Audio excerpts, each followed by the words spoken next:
Hello student, स्वागत है आपका हमारे एएस कोचिंग सेंटर में। आज हम 12th बोर्ड के एनसीईआरटी बेसिस क्वेश्चन लाए हैं और ये क्वेश्चन ऑब्जेक्टिव फॉर्म में ही है, बट इसको थोड़ा एक्सप्लेन करके लाया गया है। ये बहुत ही चुने हुए क्वेश्चन है और अच्छे क्वेश्चन है। वीडियो आपको अच्छी लगे, एग्ज़ाम में हेल्पफुल लगे तो please like, share and subscribe ज़रूर करें। और किसी ने आप में से मुझसे सिलाई मशीन के बारे रिलेटेड क्वेश्चन और वीडियो बनाने के लिए बोला था, तो उससे भी रिलेटेड पीडीएफ रेडी हो जाते हैं, तो बहुत जल्द वीडियो लाए जाएंगे। और साथ में आप चैनल को सब्सक्राइब ज़रूर करें, क्योंकि आपका एक लाइक, एक सब्सक्राइब मुझे मोटिवेट करता है, तो मुझे मोटिवेट करते रहिए ताकि मैं आपके लिए ऐसे ही वीडियो लाती रहूँ। तो चलिए हम आते हैं अपने पहले क्वेश्चन पे। आज का हमारा पहला क्वेश्चन है कि गृह विज्ञान से आप क्या समझते हैं। नॉर्मली ऑब्जेक्टिव में भी ये क्वेश्चन पूछता है कि गृह विज्ञान से आप क्या समझते हैं। तो गृह विज्ञान व्यक्ति विशेष, परिवारों के कल्याण, घर परिवारों की उन्नति और जीवन मूल्यों के संरक्षण तथा जीवन के महत्व से संबंधित है। और ऑब्जेक्टिव फॉर्म में इन्हें एक एक पॉइंट करके दे देता है। गृह विज्ञान व्यक्ति विशेष होता है, परिवार के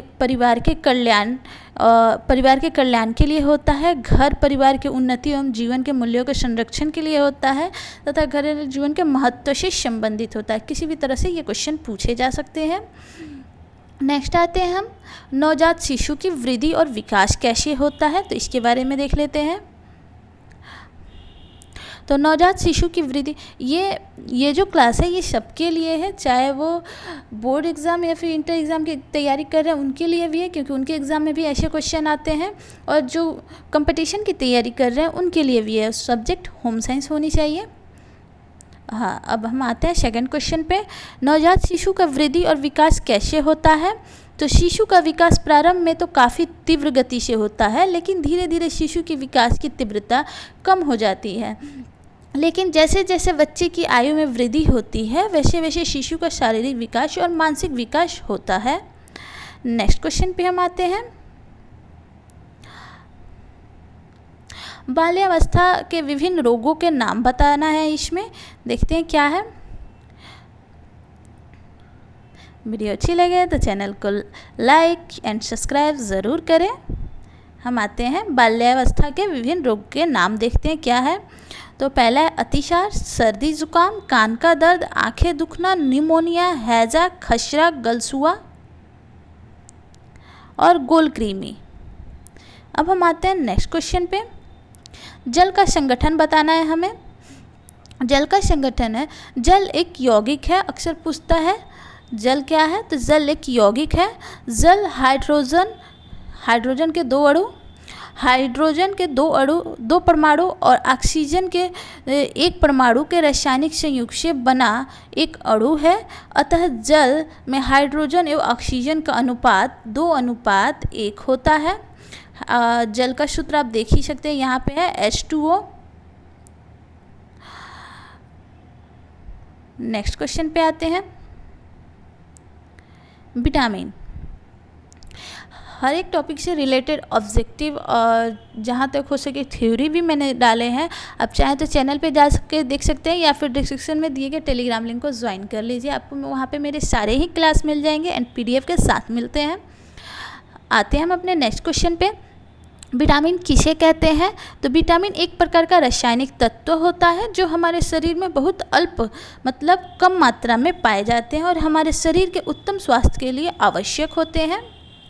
नेक्स्ट देखते हैं क्रैच। क्रैच क्या है।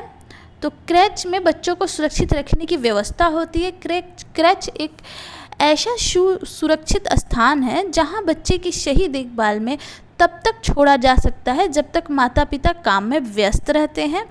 क्रैच में 3 वर्ष तक के बच्चों को रखा जाता है। ये लाइन इंपॉर्टेंट है।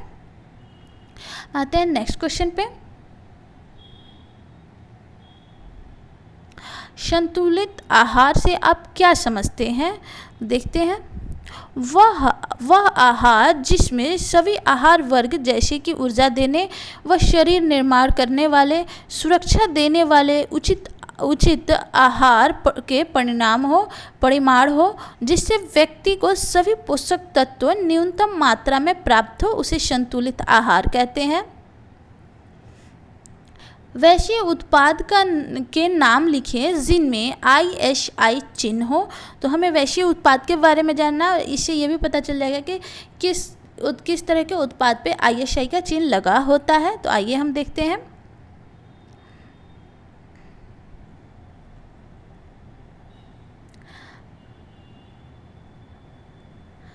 तो ISI चिन्ह वाले कुछ प्रमुख उत्पाद निम्नलिखित हैं। पहला है साबुन, गैस का चूल्हा, सिलेंडर, विद्युत उत्पाद, सीमेंट, साधारण नमक, biscuit, milk powder, mineral water इत्यादि। इन सब पे ISI चिन्ह लगे होते हैं। नेक्स्ट देखते हैं, प्रोटीन के स्रोत बताने हैं। तो प्रोटीन के स्रोत होते हैं दूध, दूध से बने पदार्थ, अंडे, अंडे की जर्दी, मांस, मछली, दालें, गेहूं इत्यादि, ये सारे प्रोटीन के सोर्स हैं। सोयाबीन में कितने % प्रोटीन पाया जाता है, आप चाहे तो कमेंट बॉक्स में बता सकते हैं। सबसे ज़्यादा वैसे प्रोटीन सोयाबीन में ही पाया जाता है। बजट किसे कहते हैं? तो एक निश्चित समय अवधि के लिए परिवार की आय के अनुसार व्यय को निर्धारित करने की प्रक्रिया को बजट कहते हैं। डिटर्जेंट अपमार्जक के उपभोग से लाभ बताना है। तो ये कठोर व मीठे जल दोनों में कपड़ा साफ करते हैं। इनका उपयोग ठंडे व गर्म पानी में किया जा सकता है। इनसे कपड़े धोने भी आसान होते हैं। ये पानी में भरपूर झाग देते हैं एंड इसमें व्यंजक व कपड़ों में चमक लाने वाले तत्व भी मिले रहते हैं। नेक्स्ट क्वेश्चन पे आते हैं। समाजीकरण की परिभाषा देना है यहाँ पे हमें। तो समाजीकरण एक लगातार चलने वाली मानवीय प्रक्रिया है जिससे बच्चा जिस समाज में रहता है उसके नियमों को जानता है, वह अपने व्यवहार को समाज द्वारा बनाई गई परंपराओं में ढालता है। हैजा और अतिसार के लक्षण बताना है। देखते हैं हैजा के बारे में।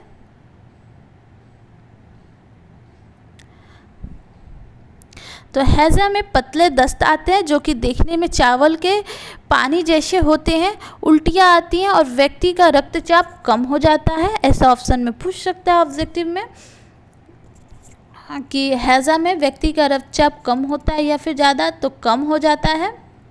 नेक्स्ट देखते हैं अतिसार। अतिसार में पतले दस्त होते हैं, लेसदार व दुर्गंध युक्त मल होते हैं।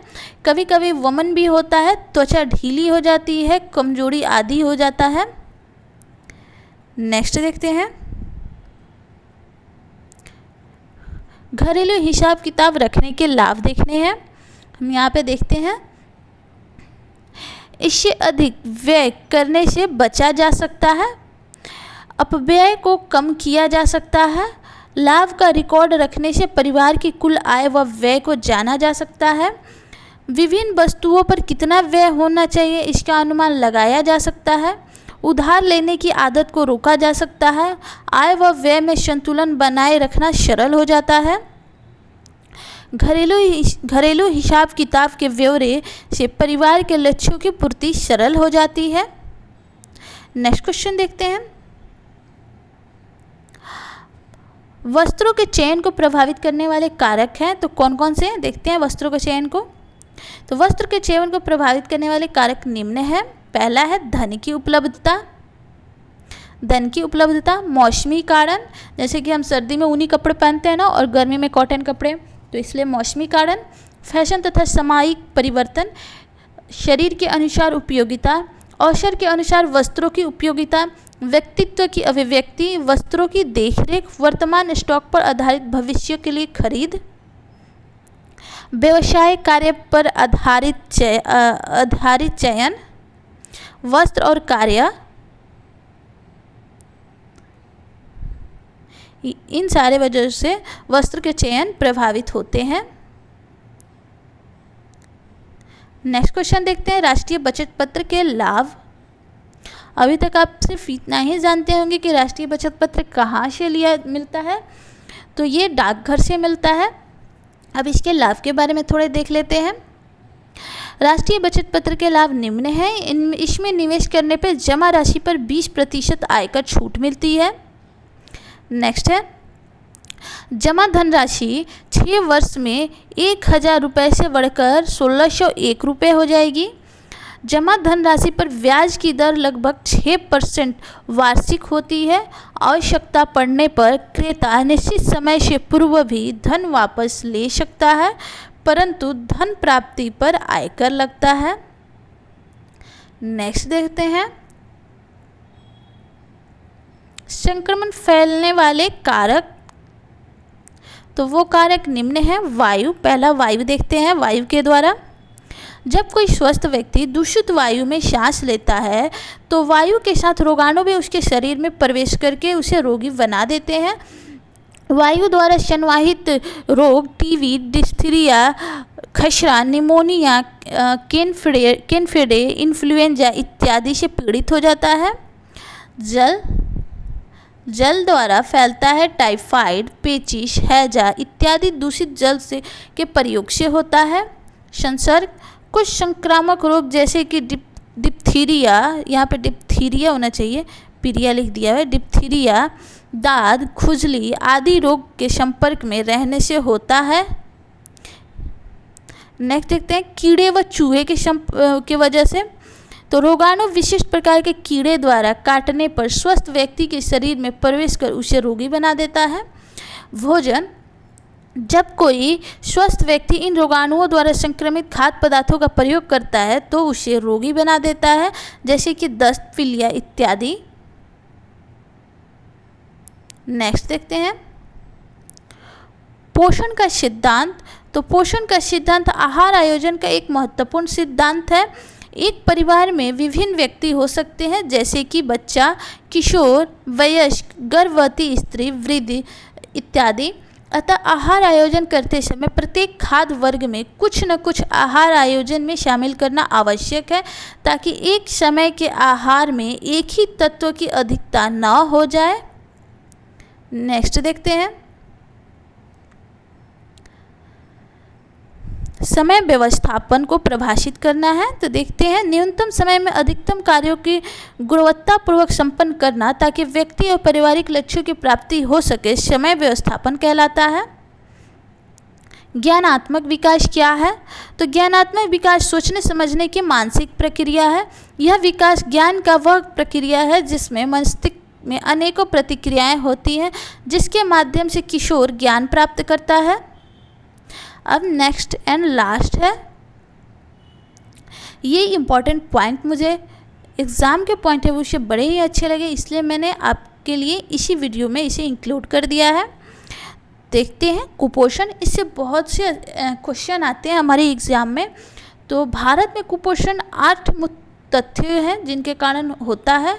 खाद्य और कृषि संगठन FAO के अनुसार भारत की 14.5% आबादी कुपोषित है। ग्लोबल हंगर इंडेक्स 2019 के रिपोर्ट में भारत 117 देशों में से 102 स्थान पर बेहद कम स्थान पर है। नेक्स्ट देखते हैं, भारतीय आयुर्विज्ञान अनुसंधान परिषद ICMR द्वारा दी गई रिपोर्ट के अनुसार भारत में 5 वर्ष से कम उम्र के बच्चों की मृत्यु के पीछे प्रमुख योगदान कारक कुपोषण, बच्चों में कुपोषण था। एंड यूनिसेफ की रिपोर्ट के मुताबिक भारत में 5 साल से कम उम्र के 38% बच्चे अविकसित हैं। नेक्स्ट है, अनुसूचित जाति, अनुसूचित जनजाति और अन्य पिछड़े वर्ग के लगभग 40% बच्चे अविकसित हैं। यूनिसेफ की रिपोर्ट के अनुसार सबसे कम वजन वाले बच्चों की संख्या वाले देशों में भारत 10वें स्थान पे है। यूनिसेफ की रिपोर्ट के अनुसार भारत में स्टैंडर्ड बच्चों की संख्या के मामले में भारत 17वें स्थान पे है। राजस्थान, मध्य प्रदेश, उत्तर प्रदेश में भारत में कम वजन वाले बच्चों के जन्म का प्रतिशत सबसे अधिक है। ये थे कुपोषण से कुछ इम्पोर्टेंट पॉइंट जो कि एग्ज़ाम में आते हैं। आपको वीडियो कैसी लगी, अच्छी लगी तो please like share and subscribe ज़रूर कीजिएगा, क्योंकि आपका एक लाइक, एक शेयर, एक सब्सक्राइब मुझे मोटिवेट करता है। तो मुझे मोटिवेट करते रहिए ताकि मैं आपके लिए ऐसे ही वीडियो लाती रहूँ। Thanks for watching.